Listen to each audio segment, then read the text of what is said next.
Hello, guys and girls. Welcome to Study Attic. I am Tushar Pathak. Last lecture में हमने थोड़ा सा पेशवाज के बारे में एक ब्रीफ आइडिया ले लिया था. ठीक है, तो आज हमने पढ़ना है थर्ड बैटल ऑफ पानीपत के बारे में. हिस्ट्री में one of the most important battles जो हैं उसमें ये भी एक नाम बहुत ही फेमस है. तो थर्ड बैटल ऑफ पानीपत के बारे में पढ़ते हैं. हिस्ट्री में वैसे यूजुअली ऐसे बहुत सारे इवेंट्स देखने को मिलते हैं कि जिनमें एक पूरे दौर की रूपरेखा ही बदल गई. कुछ ऐसा ही एक इवेंट था थर्ड बैटल ऑफ पानीपत, जिसने हिस्ट्री ही बदल दी. आपको मेंस में भी पूछा जा सकता है कि ऐसी कोई मतलब स्टेटमेंट वो आपको दे देंगे कि how third battle of Panipat changed the history. What would be the situation if third battle of Panipat never happened. तो अब आप इस बेसिस के ऊपर पे अपना एक आंसर राइटिंग करो. तो ऐसे आंसर्स को हमने कैसे करना है, तो उसके बारे में आप वो आइडिया तभी होगा जब आप ये टॉपिक को अच्छे से पढ़ेंगे. तो आपको हिस्ट्री को इसी तरह से पढ़ना है और सोचना है कि कोई इवेंट होने के पीछे क्या कारण रहा होगा और जो उसका प्रभाव है वो किन लोगों पर, किन टेरिटरीज या इवेंट्स पर पड़ा होगा. तो चलिए समझते हैं थर्ड बैटल ऑफ पानीपत को. ये जो बैटल है वो 14 जनवरी 1761 14 जैन 1761 को पानीपत में होती है. ये बैटल जो है वो मराठा एम्पायर और अहमद शाह अब्दाली के बीच लड़ी गई थी. तो मराठास अकेले थे, जबकि अब्दालीज को बहुत सारी पार्टीज ने एक तरह का सपोर्ट दे दिया था. माना जाता है कि ये बैटल जो है ना वर्ल्ड वॉर 1 और 2 उसके पहले की सबसे घातक बैटल थी हिस्ट्री में. इसके पहले एक ही दिन में कभी इतनी ज़्यादा मौतें किसी और बैटल में नहीं हुई थी जितनी इसमें हुई थी, बैटल ऑफ पानीपत में. तो अब ज़रा समझते हैं कि अहमद शाह अब्दाली या फिर ये अहमद शाह दुर्रानी कौन था. ये एक ही नाम है, अहमद शाह अब्दाली या दुर्रानी. तो अहमद शाह एक सोल्जर था. किसका था, किसकी आर्मी में था? नादिर शाह की. कौन सा एरिया रूल करता था नादिर शाह? अफगान एरिया. तो नादिर शाह की आर्मी में एक सोल्जर था जिसका नाम था अहमद शाह, जो जल्दी ही एक अच्छे मिलिट्री कमांडर की पोस्ट पे राइज कर गया. जब नादिर शाह की डेथ होती है तो अहमद शाह को अफगान टेरिटरी का नया रूलर कंसिडर कर लिया जाता है. आज की जो अफगानिस्तान की टेरिटरी है ना, उसकी एस्टेब्लिशमेंट अहमद शाह अब्दाली द्वारा ही हुई है. He is considered as a real founder of Afghanistan. Afghan area Hindu Kush mountain के बेसिकली वेस्ट का एरिया है. अफगान्स पर वैसे जो है ना पर्शिया और मुगल्स के हमले का हमेशा डर बना रहता था. तो ऐसा था कि लेकिन फिर भी ना उसके बावजूद जो अहमद शाह अब्दाली एक इतना मतलब फियर्स लीडर था कि जिसने मतलब 1748 से लेके 1767 जब तक उसका टाइम था उसके बीच में उसने इंडिया पर 8 बार रेड की थी. और इस रेड को वो अंजाम देने के लिए खाइबर पास का इस्तेमाल करते थे. खाइबर पास का वैसे भी हिस्ट्री में ना जब आप पढ़ोगे तो बहुत ज़्यादा रोल है उस पास का. बहुत ही स्ट्रेटेजिक या चोक पॉइंट कहेंगे हमको उसको ना, खाइबर पास को. तो अब अगर आप मैप के थ्रू ना थोड़ा एक अपना पुराना अखंड भारत जो था जिसमें पाकिस्तान अफगानिस्तान सारा एक एक जैसा सम्मिलित था, कोई भी डिवीजन नहीं हुई थी अंग्रेजों के आने से पहले. तो उस अखंड भारत को अगर आप इमेजिन करो तो उस समय का जो पॉलिटिकल स्ट्रक्चर अगर हम देखते हैं तो इंडस नदी के जो नॉर्थ में और नॉर्थ वेस्ट में अफगानिस्तान का जितना भी एरिया था ना दुरानी एम्पायर के अंडर, और तो उसने उसको एक तरह से मतलब जो अहमद शाह अब्दाली था उसी ने एक तरह की डीमार्केशन की हुई है तो उस टाइम के अफगानिस्तान के एरिया की. और इधर उसका कंट्रोल था अफगानिस्तान के एरिया पे अहमद शाह दुर्रानी का, और इधर किसका रोल था इंडिया में? जो मैक्सिमम हिस्सा था, जितना भी इंडिया का था मैक्सिमम हिस्सा वो मराठा एम्पायर के कंट्रोल में था उस टाइम पे. तो कौन सा टाइम था ये? 1748 से लेकर 1767 के बीच का टाइम. तो मुगल्स क्या है तब जस्ट एक टाइटल हेड्स रह गए थे, और जो ब्रिटिश ईस्ट इंडिया कंपनी थी अभी डेवलपमेंटल स्टेजेस में थी. उसका तो शुरुआती दौर था ब्रिटिशर्स का. उस समय ब्रिटिशर्स जो हैं बंगाल के एरिया में इस्टेब्लिश थे. और यूपी का जो एरिया था ना उस समय अवध का, जो कि उस समय शुजा उद दौला के अधीन था. और आज का जो वेस्टर्न यूपी है या फिर उत्तराखंड का एरिया है उस समय वो कुछ एरिया था रोहिल्लास के अंडर था। तो मतलब बंगाल का एरिया किसके अंडर में था? ब्रिटिशर्स के अंडर में। और जो आपका वेस्टर्न यूपी या उत्तराखंड के एरिया की बात करें, तो वो किसके एरिया में था? किसका एरिया था वो था अवध का एरिया। और किसके अंडर था? शुजाउद्दौला के अंडर। और रोहिल्लास कौन थे? रोहिल्लास भी एक तरह के अफगान ही थे, जो कि धीरे धीरे अफगानिस्तान से इधर आए और मुगल टेरिटरी में सेटल होते गए। इन्होंने बहुत सारी इंपॉर्टेंट पोस्ट भी संभाली मुगल आर्मी में ही, और इधर डेवलप होते गए। तो इन्होंने भी अपना एक रोहिलखंड का एरिया बना लिया था। तो उस एरिया को जो रूल करने वाले थे वो थे रोहिल्लास। तो अब आप देख रहे हैं दिल्ली के, अगर आप ईस्टर्न साइड की तरफ को जाएं तो पहले आपको मिलेंगे आपके रोहिल्लास, फिर आपको जो अवध का एरिया मिलेगा जिसको रूल कौन कर रहा था? शुजाउद्दौला। उसके बाद थे ब्रिटिशर्स। तो क्या होता है कि जो रोहिल्लास को उस समय जो लीड कर रहे थे, तो वो थे नाजिब उद्दौला। नाजिब उद्दौला ये लीड करते थे रोहिल्लास को। तो थर्ड बैटल ऑफ पानीपत में अब्दाली की जो फिफ्थ रेड थी ना, वो हुई थी। मतलब फिफ्थ रेड ऑफ अब्दाली जो को करता है, तो उस टाइम पे क्या होती है? थर्ड बैटल ऑफ पानीपत 1757 में अब्दाली दिल्ली पर रेड करता है, जिसमें अब्दाली का साथ कौन देता है? रोहिल्लास दे रहे थे। इस आक्रमण के दौरान अब्दाली क्या करता है? पंजाब को कैप्चर कर लेता है, साथ में कश्मीर को भी कैप्चर कर लेता है। तो इस जगह पर शासन बनाए रखने के लिए उसने अपने बेटे तिमूर शाह दुर्रानी को लाहौर में बिठा दिया। तो जब उसने लाहौर में अपना बेटा बिठा दिया ना, तिमूर शाह दुर्रानी, तो ये मराठा को थोड़ा पसंद नहीं आया। तो उसकी रिटेलिएशन में मराठा जो हैं दिल्ली की तरफ बढ़ते हैं, और तिमूर शाह को और रोहिल्लास को हरा के सारी टेरिटरी को कैप्चर करते हैं वहाँ से, और किसको सौंप देते हैं? मुगल्स को सौंप देते हैं। अब 1759 तक मराठास अफगान बॉर्डर तक अपनी टेरिटरी को एक्सपेंड करते हैं। फिर दिसंबर 1759 में तिमूर शाह की जो हार हुई थी ना, उसका बदला लेने के लिए अहमद शाह अब्दाली अपनी पांचवी रेड को अंजाम देता है। और वो रेड कहाँ पे करता है? पंजाब की तरफ करता है। अब अब्दाली के अटैक की खबर जब पूना पहुंचती है ना, तो बालाजी बाजीराव अपने कज़न, उसका जो कज़न था चिम्माजी अप्पा का बेटा सदाशिव राव, उसको मराठा आर्मी को लीड करने को बोलते हैं। अब पेशवा का एक था 20 साल का बेटा, जिसका क्या नाम था? विश्वास राव। वो विश्वास राव को भी इस कैंपेन का हिस्सा बनाना चाहते हैं, क्योंकि वो चाहते हैं कि जो विश्वास राव है वो पेशवा आगे जाके बनेगा, तो उसको पेशवा बनने के लिए थोड़ा सा एक वॉर का एक्सपीरियंस बहुत ज़रूरी है। तो बैटल एक्सपीरियंस जब उसको होगा तो उसके लिए पेशवा बनना और भी आसान हो जाएगा। तो नॉर्थ वार्ड की तरफ भेज रहा था। उसको तो लगता था कि वो जीत जाएगा, और ये अपने बेटे को एक तरह का एक्सपीरियंस मिल जाएगा नॉर्थ वार्ड एक्सपेंशन का। तो होता क्या है कि वैसे मैं थोड़ा सदाशिव राव के बारे में बताता हूँ। सदाशिव राव जो थे चिम्माजी अप्पा बाजीराव वन जो था उसका कज़न था। मतलब उसका भाई था, सगा भाई था चिम्माजी अप्पा बाजीराव वन का। और वो सदाशिव राव चिम्माजी अप्पा का बेटा था। सदाशिव राव सरदार सेनापति नियुक्त किया जाता है किसके द्वारा? उस टाइम के पेशवा के द्वारा। ठीक है। तो 1758 और 1759 में भी नॉर्थवर्ड एक्सपेंशन मराठास ने की थी, लेकिन उस समय मराठा आर्मी को लीड करने वाले थे रघुनाथ राव। रघुनाथ राव कौन थे? बालाजी बाजीराव के भाई थे। तो कुछ इंटरनल पॉलिटिक्स होती है, कुछ इंटरनल कन्फ्लिक्ट्स चलते हैं, जिसके कारण रघुनाथ राव जो थे वो चाहते थे कि वो गद्दी संभाले पेशवा की। तो उनकी उस पर आंख थी।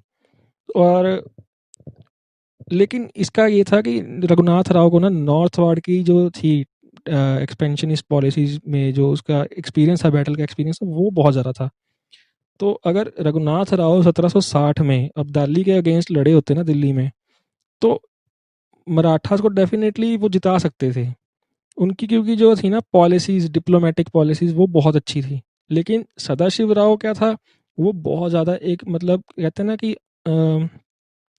अनखी स्वभाव का था वो। मतलब बहुत ही अकड़ वाला था, और वो ओवर कॉन्फिडेंट था बहुत ज़्यादा।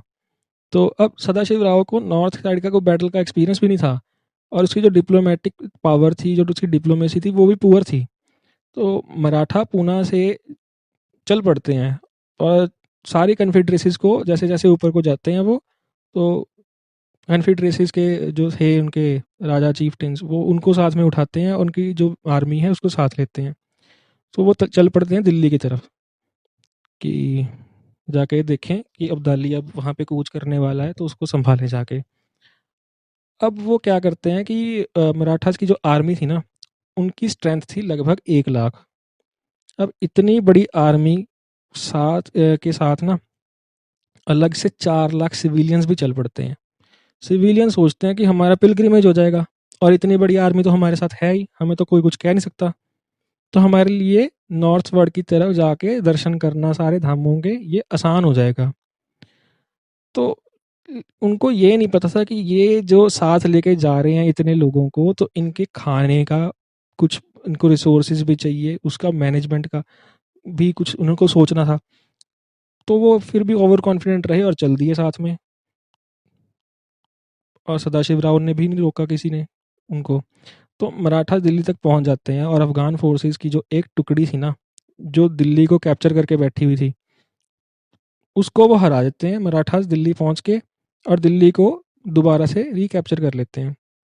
लेकिन क्या होता है कि अब्दाली की जो फोर्सेस है ना, और रोहिल्ला की फोर्सेस, साथ में किसकी फोर्सेस, अवध की फोर्सेस, ये यमुना नदी की ईस्टर्न साइड की तरफ बैठे हुए थे, वहाँ पे अपना डेरा जमा के बैठे हुए थे, जबकि दिल्ली में उन्होंने एक टुकड़ी भेज दी हुई थी उसको कैप्चर करने के लिए। अब उस जो दिल्ली में टुकड़ी भेजी थी उसको तो मराठास ने हरा दिया, लेकिन वो जो अब क्या करेंगे कि मराठास के पास क्या होता है कि वहाँ पे उस टाइम पे खाने खिलाने का सामान उनके पास ज़्यादा होता नहीं है, और दिल्ली को जो है ना, वो अब्दाली की जो गैरिसन थी, अफगान गैरिसन, वो सारा कुछ एग्जॉस्ट करके जा चुकी थी। तो in order to meet the needs of soldier और सिविलियंस, तो इनकी कुछ खाने की डिमांड होगी, है ना, तो इनको रिसोर्सेज भी चाहिए वहाँ पे सस्टेन करने के लिए। मराठा क्या करते हैं, ऊपर और नॉर्थ की तरफ मूव करते हैं, मतलब पानीपत की तरफ को मूव करना शुरू कर देते हैं, ताकि उनको मतलब थोड़ा बहुत खाने पीने का और रिसोर्सेज का थोड़ा सा स्टॉक मिल जाए। और वे क्या करते हैं, यमुना नदी के वेस्टर्न साइड पर जा पहुंचते हैं। ईस्टर्न साइड में पहले आपको पता है अब्दाली की फोर्सेज है, विद रोहिल्ला एंड अवध के जो थे आपके निज़ाम, उनकी मिक्स्ड फोर्सेज है ईस्टर्न साइड में यमुना के, और यमुना के वेस्टर्न साइड में ये जाके बैठ जाते हैं पेशवा, पेशवा की फोर्सेस।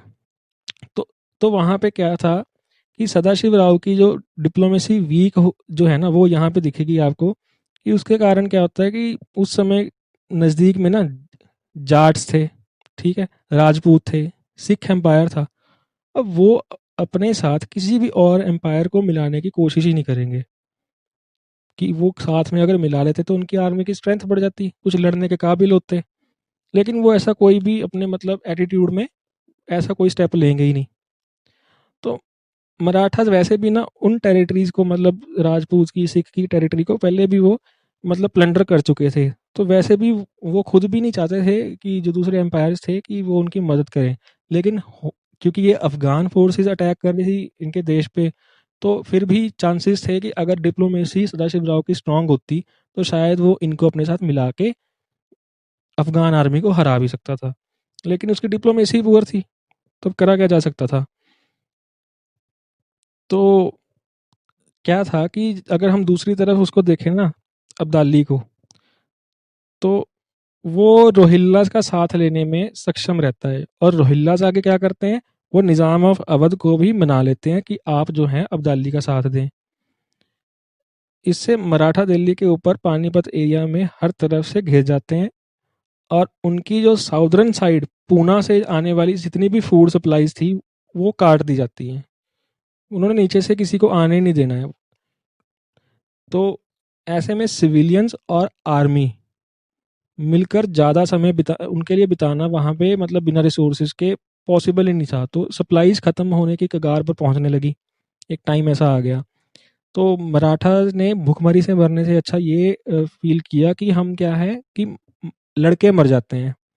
तो फिर उन्होंने लड़ने का फैसला लिया, और वो भी डिसीसिव दिन जो था वो आ गया, और वो दिन था 14 जनवरी 1761 का, जब मराठा आर्मी अर्ली मॉर्निंग में अब्दाली की सेना पर एक सरप्राइज अनएक्सपेक्टेड अटैक कर देती है। तो शुरू में तो क्या होता है कि मराठा आर्मी काफ़ी हावी रहती है, लेकिन बीच में सदाशिव राव हाथी से उतर जाता है और उसकी जगह को खाली देख के उसकी सेना में ना टर्मोइल मच जाता है कि उनका जो सेनापति है वो मर गया। लेकिन ऐसा होता नहीं है। और और इसका रिजल्ट ये हो जाता है कि अब्दाली की आर्मी जो है वो हावी हो जाती है उल्टा। तो इसके अलावा अब्दाली के पास क्या था, लाइट आर्टिलरी थी और कैमल्स के ऊपर वो माउंटेड थी। अब आपके पास देखो कि आप एक तरफ तो यूज़ कर रहे हो हैवी आर्टिलरी जो आपके मराठास यूज़ कर रहे थे, कि जिसको कहीं पे भी मूव करने के लिए बहुत ज़्यादा एक तरह के दमखम की और टाइम की ज़रूरत है। लेकिन इनके पास क्या था, अफगान फोर्सेस के पास लाइट आर्टिलरी थी जिनको उन्होंने कैमल्स पर माउंट करके रखा हुआ था और वो मतलब कहीं भी ले जा सकते थे इमीडिएटली। कहीं भी अटैक करना है वो लाइट आर्टिलरी को मूव किया और जाके अटैक कर दिया। तो इससे मराठास को ना हार का सामना करना पड़ता है। दोनों तरफ बहुत ज़्यादा जान माल का नुकसान हो जाता है। 30 से 40 हज़ार अफगान मारे गए, 1 से 1.5 लाख जो है वो मराठा मारे गए। अब्दाली भी जीतने के बावजूद इस एरिया को रूल नहीं कर पाता और वापस अफगान चला जाता है। तो एक स्टेटमेंट अब आप ये सुनो, कंक्लूसिव सी स्टेटमेंट है कि दो मोती विघटित विघटित हो गए, दो मोती विघटित हो गए, 27 सोने के सिक्के गवा बैठे, चांदी और तांबे के गवाए सिक्कों की गिनती नहीं की जा सकती। अब ये स्टेटमेंट क्या थी, ये एक कोडेड मैसेज था जो बालाजी बाजीराव को भेजा जाता है थर्ड बैटल ऑफ पानीपत के बाद, कि जिसके बाद उनकी सेहत संभली नहीं और उसी साल 1761 में वो चल बसे। तो अब इसके बाद हमारे लिए इम्पोर्टेंट ये है कि हम कॉजेज़ देखें कि मराठा की डिफीट के कॉजेज़ क्या रहे। कॉजेज़ बहुत सारे थे, कुछ को हम डिस्कस कर लेते हैं। क्या था कि मराठास में आपस में ही एक जेलसी थी, हर कोई रूल करना चाहता था एम्पायर को, जिसके कारण एक मराठा कमांडर की कोई सुनता ही नहीं था। सभी कन्फेडरेसीज के रूलर्स भी आपस में ज़्यादा बनती नहीं थी, सब जैसे होलकर की बनेगी नहीं, सिंधिया की नहीं बनेगी आपस में, तो ये आपस में लड़ते रहेंगे। तो इसका भी क्या था कि मतलब उस टाइम के जो पेशवा थे, थर्ड बैटल ऑफ पानीपत के दौरान जो पेशवा थे बालाजी बाजीराव, तो उनकी भी सुनते नहीं थे वो, तो वो भी उनकी भी एक तरह से पुअर लीडरशिप रही कि वो उनको आपस में बांध के नहीं रख पाए।